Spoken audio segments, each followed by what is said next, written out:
Dear students and dear friends, स्वागत है अपने चैनल पॉलिटिकल साइंस एसबीएम में। मैं विकास।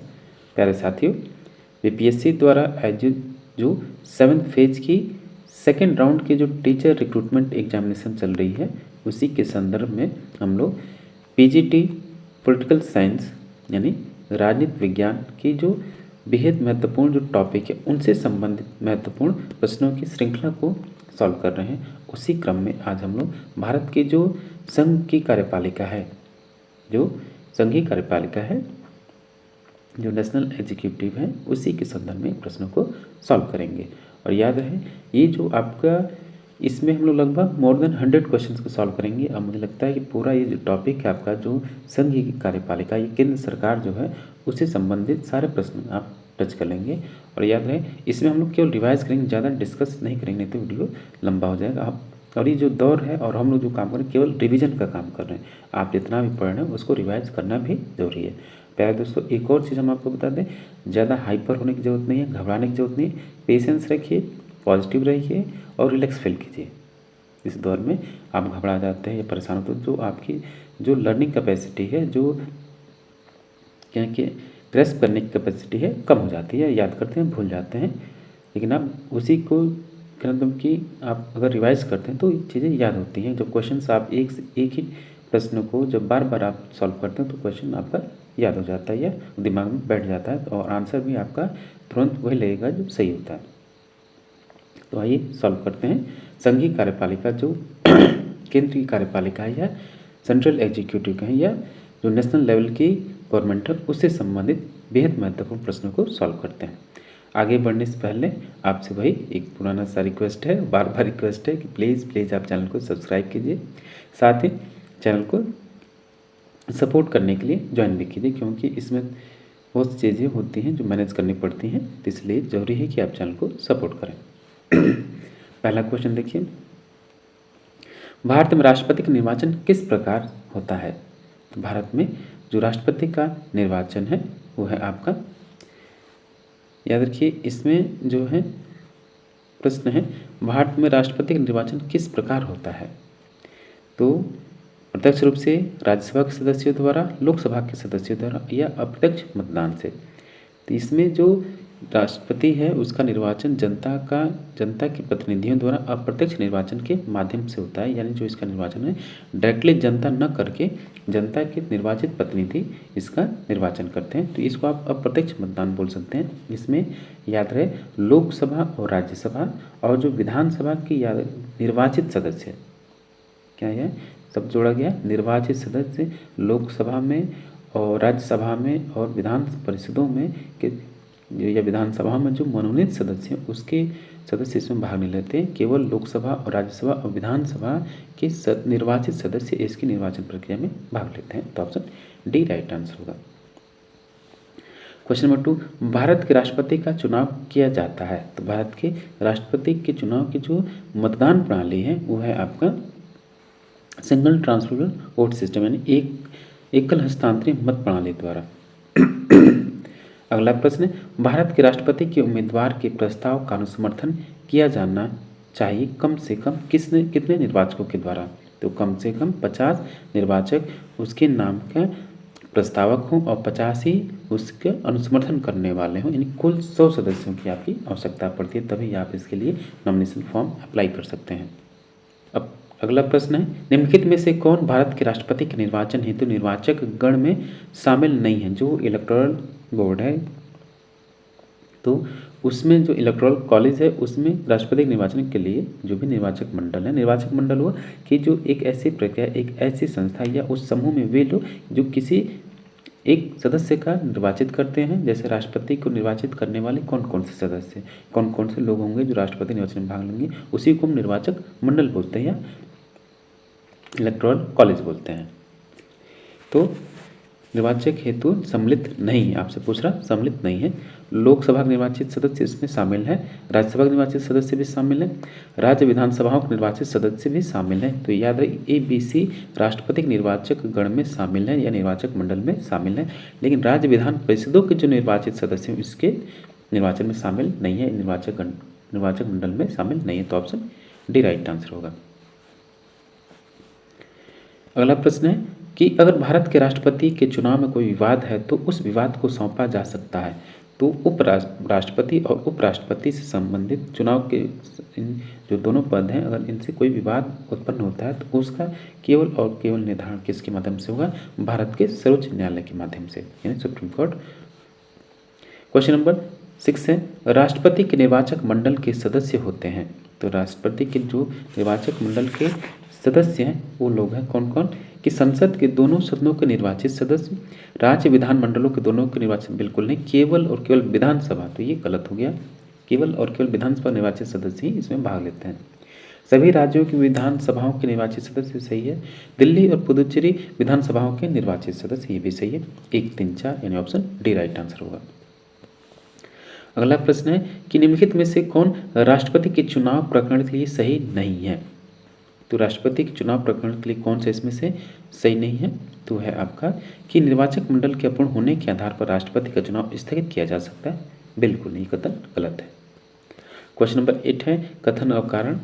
कथन क्या है? भारत का राष्ट्रपति एक अप्रत्यक्ष निर्वाचन प्रणाली के द्वारा चुना जाता है, तो ये कथन आपका सही है, ये कथन सही है।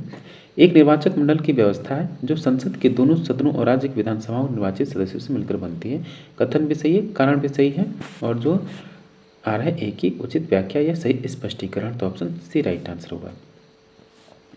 क्वेश्चन नंबर 9 है, ये भी कथन और कारण। संघीय कार्यपालिका का मुखिया भारत का राष्ट्रपति होता है, ये आपका सही है। राष्ट्रपति की शक्ति में कोई सीमा नहीं, बिल्कुल नहीं, ये गलत है, ये सही है, आर गलत है, तो ऑप्शन सी राइट आंसर होगा। क्वेश्चन नंबर 10 है, राष्ट्रपति के निर्वाचक मंडल के सदस्य होते हैं। तो राष्ट्रपति के निर्वाचक मंडल के सदस्य कि संसद के दोनों सदनों यानी लोकसभा और राज्यसभा के निर्वाचित सदस्य, राज्य विधानमंडलों के दोनों सदनों के निर्वाचित, बिल्कुल नहीं, ये गलत है, केवल और केवल विधानसभा के निर्वाचित सदस्य, सभी राज्यों की विधानसभाओं के निर्वाचित सदस्य, सही है, दिल्ली और पुदुचेरी भी सही, तो ये क्वेश्चन रिपीट हो गया है, ऑप्शन डी राइट आंसर होगा। क्वेश्चन नंबर 11 देखिए, भारत के राष्ट्रपति को उसके पद से हटाया जा सकता है किस माध्यम से? तो भारत के राष्ट्रपति को संसद द्वारा महाभियोग प्रक्रिया के द्वारा, जो कि अनुच्छेद 61 में लिखित है, उसके माध्यम से उसके पद से हटाया जा सकता है। भारतीय संविधान के किस अनुच्छेद के तहत राष्ट्रपति पर महाभियोग चलाया जा सकता है? तो अभी हमने चर्चा किया कि जो अनुच्छेद 61 है उसके द्वारा राष्ट्रपति पर महाभियोग। क्वेश्चन नंबर 13, भारत के राष्ट्रपति से संबंधित निम्नलिखित कथनों में से कौन सा एक सही नहीं है? तो आपका कि वो दोनों सदनों की चर्चा में भाग लेता है, बिल्कुल नहीं, दोनों सदनों की चर्चा में किसी भी सदन के भाग नहीं लेता, बल्कि दोनों सदनों के संयुक्त अधिवेशन को संबोधित कर सकता है। क्वेश्चन नंबर 14 है कि जब राष्ट्रपति मृत्यु, त्यागपत्र, पदच्युत, अन्य कारणों से अपने कर्तव्यों को नहीं निभा सकता है तो उपराष्ट्रपति कितने समय तक राष्ट्रपति के रूप में कार्य करता है? तो मात्र और केवल वो 6 माह के लिए ऐसा प्रावधान है। राष्ट्रपति का रिक्त स्थान भर लिया जाना चाहिए, 6 माह में भर लिया जाना चाहिए। भारत के राष्ट्रपति अपना त्यागपत्र किसको संबोधित करके देते हैं? तो है कि जो आपका उपराष्ट्रपति है उसको। क्वेश्चन नंबर 17, एक सांसद अथवा विधानसभा का सदस्य राष्ट्रपति निर्वाचित हो सकता है, परंतु क्या निर्वाचित होने के तुरंत उपरांत अपनी सदस्यता छोड़नी होगी। अगला प्रश्न देखिए कि यदि भारत के राष्ट्रपति का पद रिक्त हो जाए और कोई उपराष्ट्रपति भी न हो तब निम्न में से कौन कार्यवाहक राष्ट्रपति होगा? तो वो होगा सर्वोच्च न्यायालय का मुख्य न्यायाधीश। अगर ये भी नहीं है तो जो सुप्रीम कोर्ट में जो सबसे सीनियर मोस्ट जज होगा वही आपका कार्यवाहक राष्ट्रपति होगा। अगला प्रश्न देखिए कि भारतीय संविधान का कौन सा अनुच्छेद राष्ट्रपति के पद के लिए पुनः निर्वाचन की योग्यता का निर्धारण करता है? तो है आपका अनुच्छेद 57। अगला प्रश्न देखिए 20, यदि मृत्यु, त्यागपत्र अथवा हटाए जाने की स्थिति में राष्ट्रपति के पद रिक्त हो जाएं तो उस पद को कार्यभार कौन संभालेगा? तो उपराष्ट्रपति। अगला प्रश्न कथन और कारण है, इसमें आपको सही बताना है कि अपने कार्यकाल के दौरान भारत के राष्ट्रपति के विरुद्ध किसी भी न्यायालय मुकदमा नहीं चलाया जा सकता है, तो ये कथन आपका सही है। राष्ट्रपति का पद संविधान से ऊपर है, बिल्कुल है, सभी पद संविधान के अधीन है, तो ये गलत है, तो सी सही होगा, कथन सही है, कारण गलत है। क्वेश्चन नंबर 22, जब केंद्रीय मंत्रिमंडल ने 2002 में चुनावी सुधारों पर अध्यादेश में बिना किसी बदलाव को उसे राष्ट्रपति को वापस भेजा, तब राष्ट्रपति ने भारतीय संविधान के कौन से अनुच्छेद के अंतर्गत उसे अपनी सहमति दी? तो ये जो सहमति देने की बात है या उसे रोकने की बात, अनुच्छेद 123। अध्यादेश जो संबंधित है आपका वो है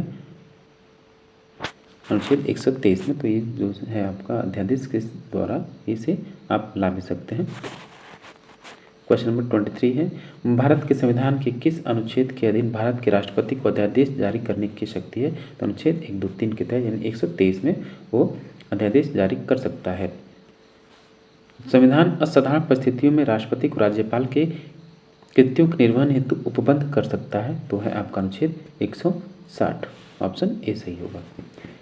अगला प्रश्न देखिए कि पदासीन राष्ट्रपति की पदावधि की समाप्ति से भिन्न किसी कारण से उत्पन्न होने वाले रिक्ति की दशा में रिक्ति भरने का निर्वाचन अवश्य हो जाना चाहिए, तो कब तक? तो रिक्ति होने की तिथि से 6 माह के अंदर या 6 माह के भीतर।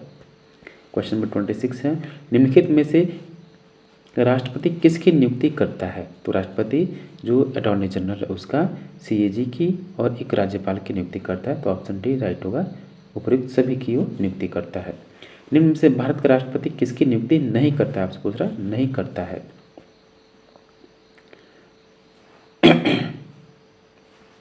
तो प्रधानमंत्री, राज्यपाल और मुख्य निर्वाचन की वो नियुक्ति करता है, परंतु उपराष्ट्रपति की वो नियुक्ति नहीं करता है, ऑप्शन ए सही होगा।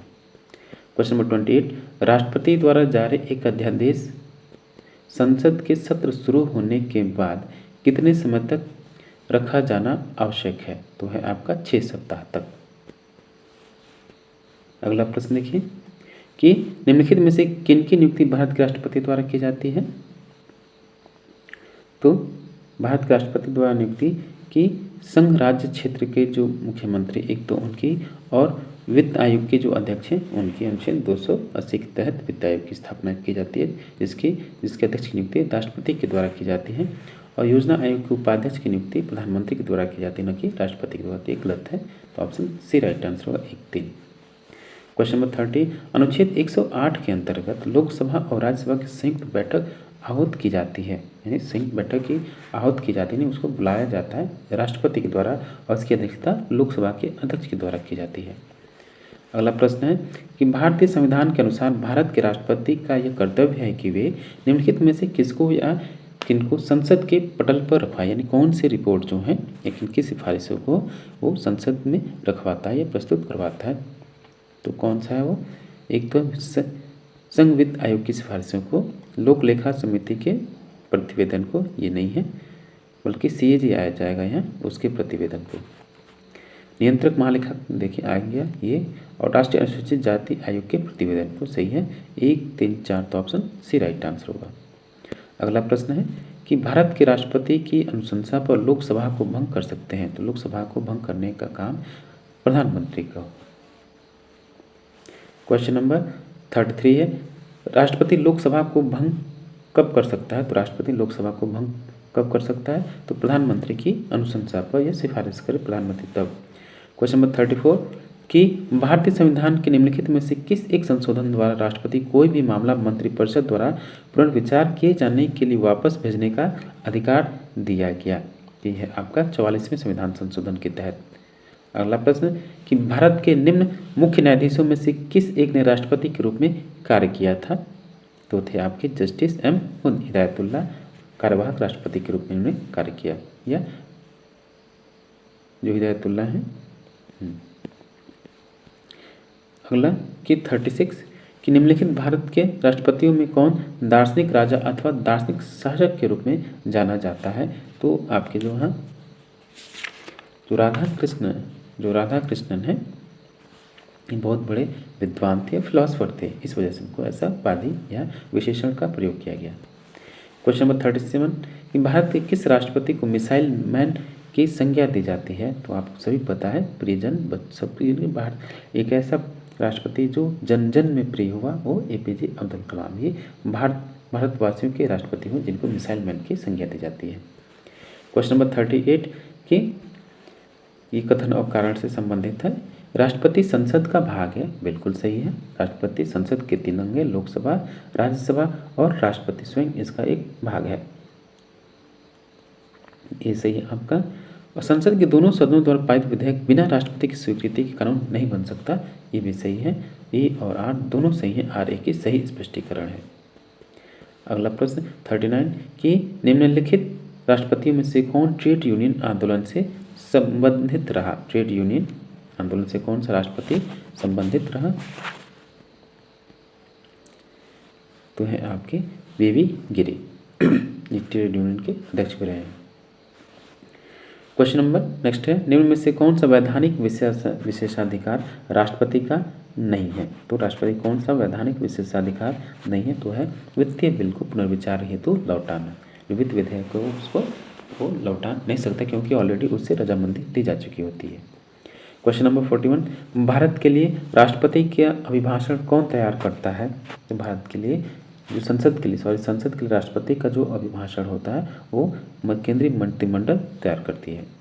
क्वेश्चन नंबर 42, भारत के राष्ट्रपति ने जिस एकमात्र मामले में अपने वीटो की शक्ति का प्रयोग किया था वह था आपका डाकघर संशोधन विधेयक, यानी जैल सिंह ने इसका प्रयोग किया राजीव गांधी की सरकार की। क्वेश्चन नंबर 43, निम्न में से कौन असंगत है? तो राजेंद्र प्रसाद, राधाकृष्ण और जाकिर हुसैन, ये सभी लोग राष्ट्रपति हुए और जवाहरलाल नेहरू प्रधानमंत्री थे। ये ऑप्शन डी असंगत है। कौन सा कथन राष्ट्रपति पद के लिए प्रत्याशी की आयु कम से कम 35 वर्ष की होनी चाहिए? कौन सा कथन असत्य है, ये आपसे पूछा जा रहा है। तो इसमें से उपराष्ट्रपति का चुनाव भारत का राष्ट्रपति करता है, बिल्कुल नहीं, लोकसभा और राज्यसभा के सदस्यगण करते हैं। अगला प्रश्न 45, ये भी आपका कथन और कारण से संबंधित है कि भारत का राष्ट्रपति ब्रिटिश राजा से भिन्न है, सही है। भारत के राष्ट्रपति का पद अमेरिका के राष्ट्रपति से मिलता जुलता है, ज़्यादा नहीं मिलता है, तो आप इसको कह सकते हैं कि ये सही है परंतु आर गलत है। क्वेश्चन नंबर 46, भारत के राष्ट्रपति के निर्वाचन के संदर्भ में निम्नलिखित कथनों पर विचार कीजिए। प्रत्येक एमएलए के वोट का मूल्य अलग अलग राज्य में अलग अलग होता है, ये आपका सही है, वो जनसंख्या के आधार पर निर्भर करता है। लोकसभा के सदस्यों के वोट का मूल्य राज्यसभा के सदस्यों के वोट के मूल्य से अधिक होता है, ये आपका गलत है, केवल एक सही होगा, एक सही है।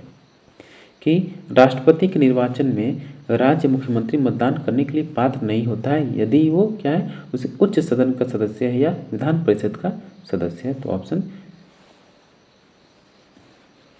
सी राइट आंसर होगा, वह विधानमंडल के उच्च सदन का सदस्य हो।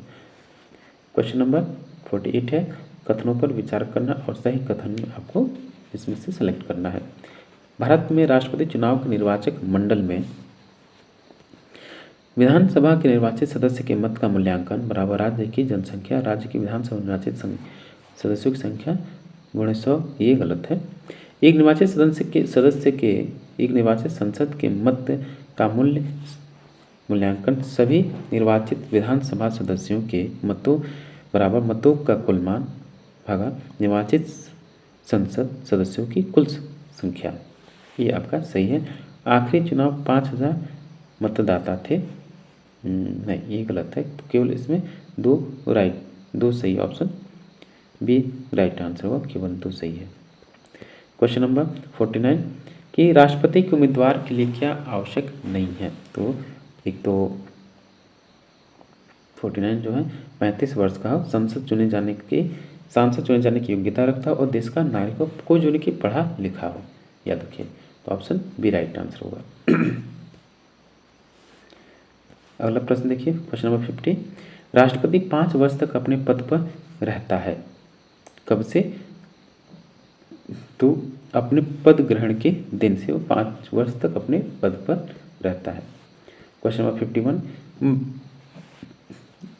भारत के राष्ट्रपति को महाभियोग चलाने के लिए कम से कम कितने दिन पूर्व सूचना देना आवश्यक है? तो कम से कम 14 दिन पूर्व सूचना आपको राष्ट्रपति को देना हो, तभी आप उस पर महाभियोग चलाने की प्रक्रिया आरंभ कर सकते हैं। निम्नलिखित में से कौन सा भारत के राष्ट्रपति के निर्वाचक गण का तो भाग है किंतु महाभियोग अधिकरण का भाग नहीं है? तो है आपके राज्य की विधानसभा है। क्वेश्चन नंबर 53, भारत के राष्ट्रपति के महाभियोग की प्रक्रिया है तो ये एक अर्ध न्यायिक प्रक्रिया है। अगला प्रश्न देखिए, संविधान के निम्नलिखित अनुच्छेदों में से किस एक के अंतर्गत संघ की कार्यपालिका शक्तियां राष्ट्रपति में निहित है? तो अनुच्छेद जो आपका 52 है, सॉरी वो 52 तो राष्ट्रपति व्यवस्था करता है, लेकिन अनुच्छेद 53 में कहता है कि संघ की कार्यपालिका शक्तियां राष्ट्रपति में निहित होंगी। क्वेश्चन नंबर 55 देखिए कि भारतीय संविधान में समस्त कार्यपालिका शक्तियां निहित हैं किसमें? राष्ट्रपति में, जो कि अनुच्छेद 53 में इसका वर्णन है। क्वेश्चन नंबर 56, निम्नलिखित कथनों पर विचार कीजिए। इसमें से जो सही कथन है उसको सिलेक्ट करना है आपको। संघ की कार्यपालिका शक्ति प्रधानमंत्री में निहित है, बिल्कुल नहीं, राष्ट्रपति में, गलत हुआ। प्रधानमंत्री की नियुक्ति राष्ट्रपति द्वारा की जाती है, सही है। प्रधानमंत्री मंत्रिपरिषद के प्रधान होते हैं, सही है। और यह आवश्यक नहीं कि नियुक्ति के समय प्रधानमंत्री संसद किसी सदन का सदस्य हो, ये भी सही है। तो ऑप्शन सी राइट आंसर होगा। अगला प्रश्न, भारतीय संविधान के निम्नलिखित में से किस एक संशोधन द्वारा राष्ट्रपति को कोई भी मामला मंत्रिपरिषद द्वारा पुनर्विचार किए जाने के लिए वापस भेजने का अधिकार दिया गया? थी आपका रिपीटेड क्वेश्चन हो गया। Option D 44th amendment. जब कोई विधेयक संसद के दोनों सदनों द्वारा पारित कर दिया गया हो तो निम्नलिखित में से किसको उस विधेयक पर अनुमति रोकने का अधिकार प्राप्त है? तो है आपका राष्ट्रपति। अगला प्रश्न है, निम्न में से किस विषय पर राष्ट्रपति के लिए मंत्रिपरिषद से सलाह लेना आवश्यक नहीं है? तो है लोकसभा को भंग करना। अगला प्रश्न कि भारत का उपराष्ट्रपति जो है उसके बारे में आपको सही कथन चूज करना है। तो जो भारत का उपराष्ट्रपति है क्या है कि भारत का द्वितीय उच्चतम वरिष्ठ पदाधिकारी, यानी सही है, सेकंड सीनियर मोस्ट पदाधिकारी है, ये सही है। कि उपराष्ट्रपति के पास पद से संबंध कोई औपचारिक कार्य नहीं है, ये कथन भी आपका सही है। राष्ट्रपति की अनुपस्थिति में उसके कार्यों का निर्वहन करता है, ये भी सही है। राष्ट्रपति की पद त्याग या अपदस्थीकरण अथवा मृत्यु के चलते राष्ट्रपति के रूप में कार्य करता है, ये भी सही है। तो सभी कथन सही है, सभी चारों सही है। अगला प्रश्न कि निम्नलिखित में से कौन भारत के उपराष्ट्रपति का निर्वाचन करता है? तो भारत के उपराष्ट्रपति का निर्वाचन करने वाले लोकसभा के सदस्य और राज्य विधानसभा के निर्वाचित सदस्य, दोनों सदनों निर्वाचित सदस्य। विधानसभाओं के सदस्य ये गलत, क्योंकि इसमें निर्वाचित सदस्य भी होने चाहिए, विधान परिषद के तो भाग ही नहीं लेते हैं। तो ऑप्शन 1 और 2 सही हो, यानी ऑप्शन ए राइट आंसर होगा। अगला प्रश्न देखिए कि उपराष्ट्रपति से संबंधित निम्न कथनों में से कौन से कथन सही नहीं है, ये आपसे पूछा जा रहा है। कौन सा कथन इसमें से सही नहीं है? कि उपराष्ट्रपति बनने के लिए व्यक्ति के पास जनता के सदन के सदस्य निर्वाचित होने की योग्यता हो, बिल्कुल नहीं, ये आपका गलत हो जा रहा है। क्यों? इसलिए कि जो लोकसभा के सदस्य अगर आपको निर्वाचित होना है तो कम से कम आपकी आयु 25 वर्ष होनी चाहिए, लेकिन उपराष्ट्रपति के लिए 35 वर्ष होना चाहिए, इस आधार पर ये गलत हो गया। किसी राज्य की विधायिका का सदस्य इस पद के लिए उम्मीदवार हो सकता है? नहीं, पहले आपको त्यागपत्र देना पड़ेगा तभी, क्योंकि हो सकता है कि विधायक ये भी नहीं हो सकता, नहीं त्यागपत्र नहीं दे सकते, आप हो सकते हैं, लेकिन केरल राज्य विधायिका का सदस्य वही नहीं विधायक, तो विधायक बनने की भी जो न्यूनतम आयु कितनी है? 25 वर्ष है, तो 25 नहीं 35 वर्ष होगा, तभी आप उपराष्ट्रपति के निर्वाचन के लिए चुनाव लड़ सकते हैं। उपराष्ट्रपति पद का कार्यकाल उतना ही होता है जितना कि राष्ट्रपति का, ये सही है। उसको एक औपचारिक महाभियोग के द्वारा पद से हटाया जा सकता है, ये भी सही है। तो 1 और 2 गलत हैं, तो ऑप्शन ए राइट आंसर होगा। क्वेश्चन नंबर 63 देखिए, भारत के उपराष्ट्रपति को पदच्युत करने संबंधी प्रस्ताव किया जा सकता है तो केवल राज्यसभा में। अगला प्रश्न है कथन और कारण कि कोई व्यक्ति उपराष्ट्रपति निर्वाचित होने का पात्र तभी होगा जब वो लोकसभा सदस्य होने के लिए निर्वाहित या आहरित है। तो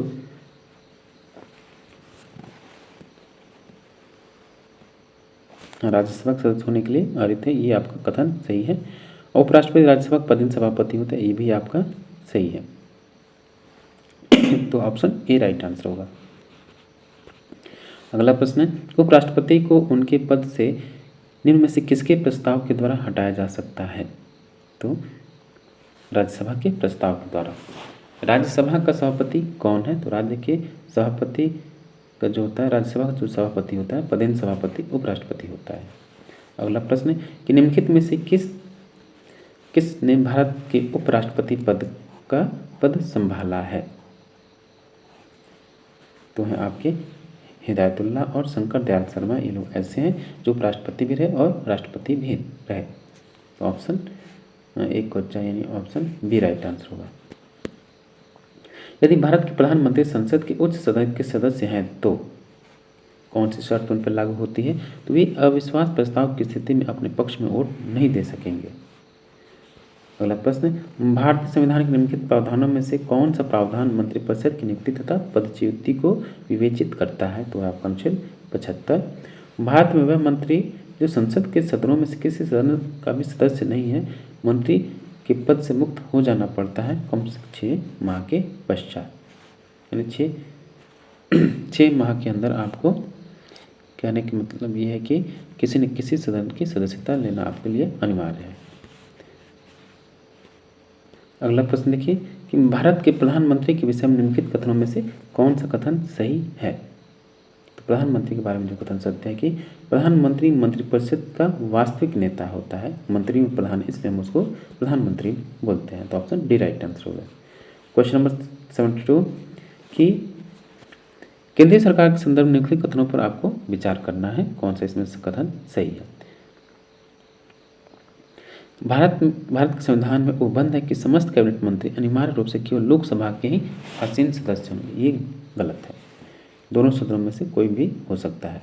केंद्रीय कैबिनेट सचिवालय संसदीय कार्य मंत्रालय के निर्देशाधीन कार्य करता है? बिल्कुल नहीं, वो लोकसभा अध्यक्ष कार्यालय के अधीन कार्य करता है। ऑप्शन ये भी गलत है, तो डी राइट आंसर होगा।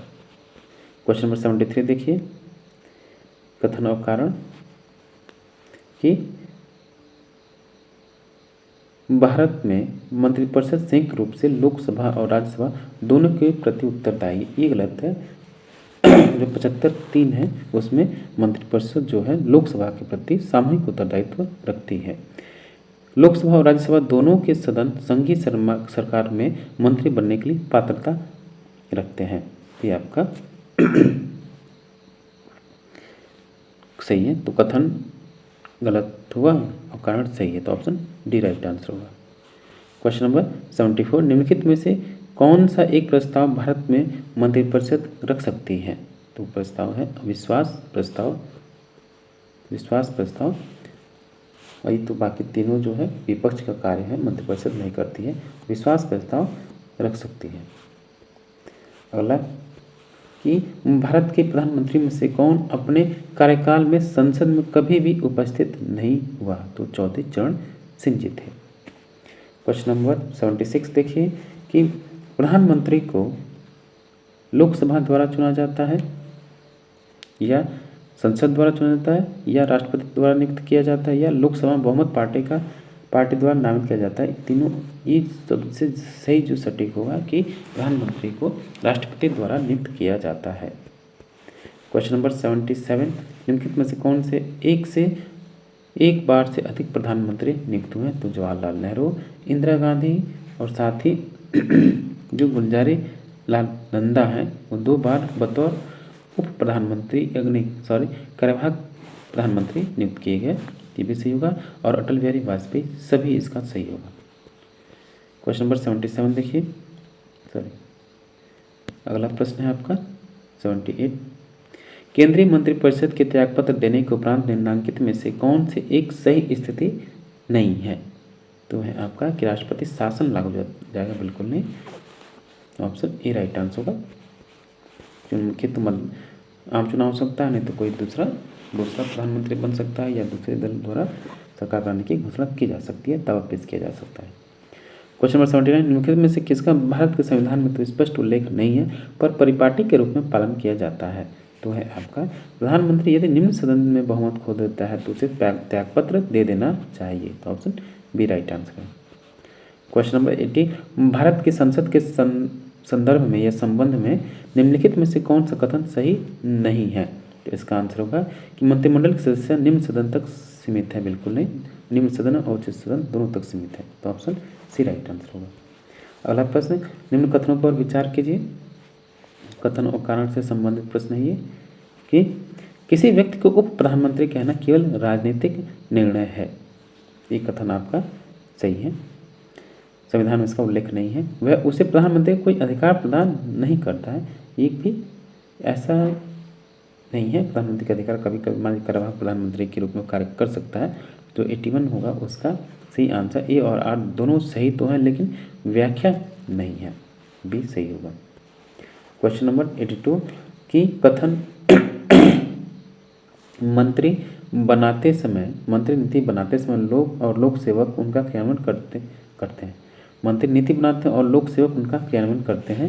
ये आपका कथन सही है।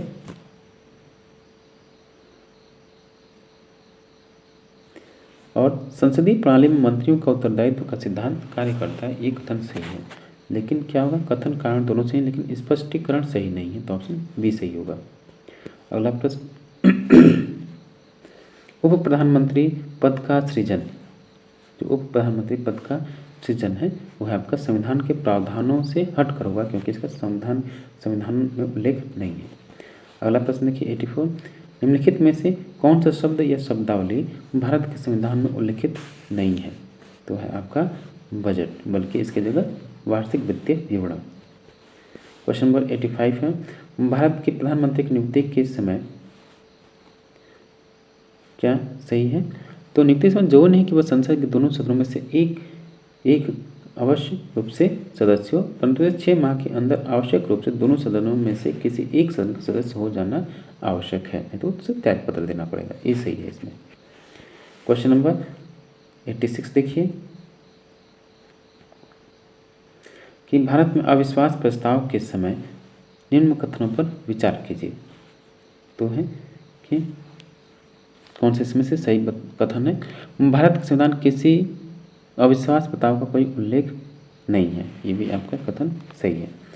अविश्वास प्रस्ताव केवल लोकसभा में प्रस्तावित किया जा सकता है। ये भी आपका सही है। तो 86 का आंसर ऑप्शन सी सही होगा। एक और दोनों सही है।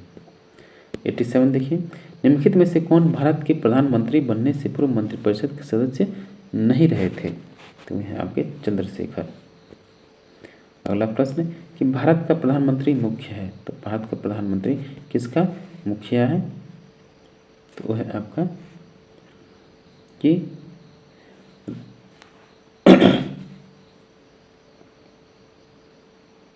भारत का प्रधानमंत्री मुख्य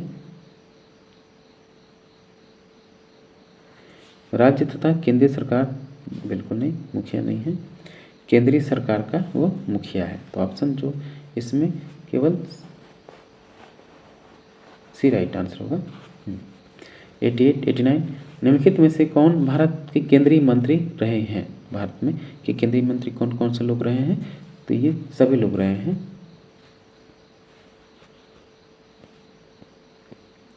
क्वेश्चन नंबर 90 कि अग्रलिखित में से कौन सा वक्तव्य सही है?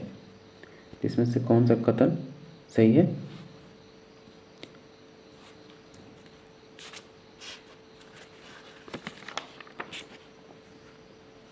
तो जो इसमें से सही कथन है कि अपने मंत्रिमंडल में मंत्री के रूप में काम करने के लिए व्यक्तियों का चयन करने में पूर्णतः विवेक का प्रयोग करता है। तो ऑप्शन सी सही होगा।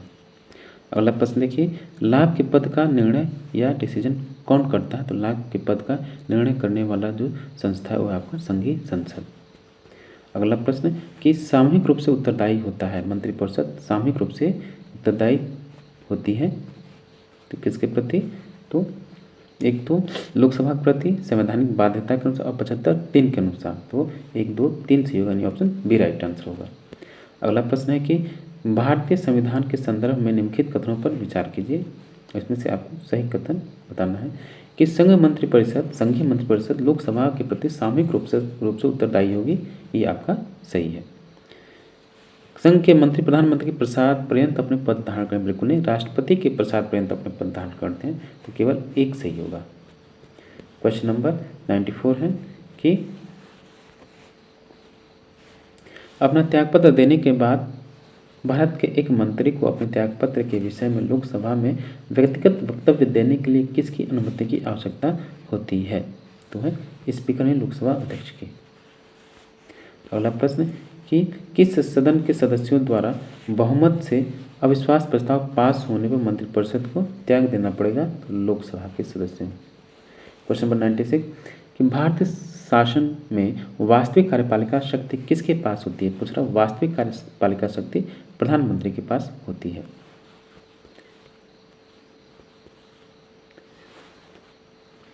निम्नलिखित कथनों पर विचार कीजिए।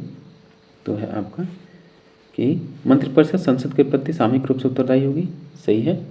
संघीय मंत्री भारत के राष्ट्रपति के प्रसाद पर्यंत पद धारण करेंगे, ये भी सही है। विधि निर्माण हेतु प्रस्ताव के बारे में प्रधानमंत्री राष्ट्रपति को सूचित करेगा, ये भी सही है। जो 78 है, तो ऑप्शन डी राइट आंसर होगा। क्वेश्चन नंबर 98 कैबिनेट का तात्पर्य क्या है?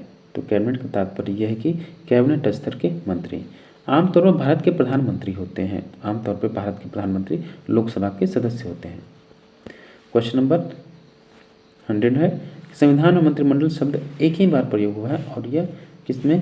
तो ये हुआ प्रयोग आपका अनुच्छेद 352 में। Question number 101 council of scientific and industrial research का अध्यक्ष कौन होगा या कौन है? तो ये है आपके भारत के प्रधानमंत्री। क्वेश्चन नंबर 102 भारत का प्रधानमंत्री होता है, तो भारत का प्रधानमंत्री राष्ट्रपति के द्वारा नियुक्त होता है। अगला प्रश्न कि भारत में स्वतंत्रता के पश्चात प्रथम मंत्रिमंडल का कानून मंत्री कौन था?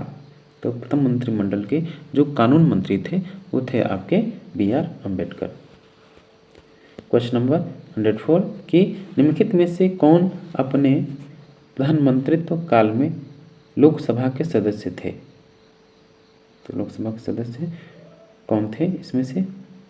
तो चंद्रशेखर बाकी राज्यसभा से थे। क्वेश्चन नंबर 105 राष्ट्रीय सुरक्षा समिति का प्रधान कौन होता है? तो राष्ट्रीय सुरक्षा का प्रधान जो है राष्ट्रीय सुरक्षा समिति का प्रधानमंत्री होता है। क्वेश्चन नंबर 106 है भारत के संविधान के निम्नलिखित अनुच्छेदों में से किसके अनुसार प्रत्येक राज्य की कार्यपालिका शक्ति इस प्रकार प्रयोग किया जाएगा जिससे संघ की कार्यपालिका शक्ति के प्रयोग में कोई अड़चन या बाधा न हो या उस पर कोई प्रतिकूल प्रभाव न पड़े? तो इसका जो सही आंसर अनुच्छेद 257।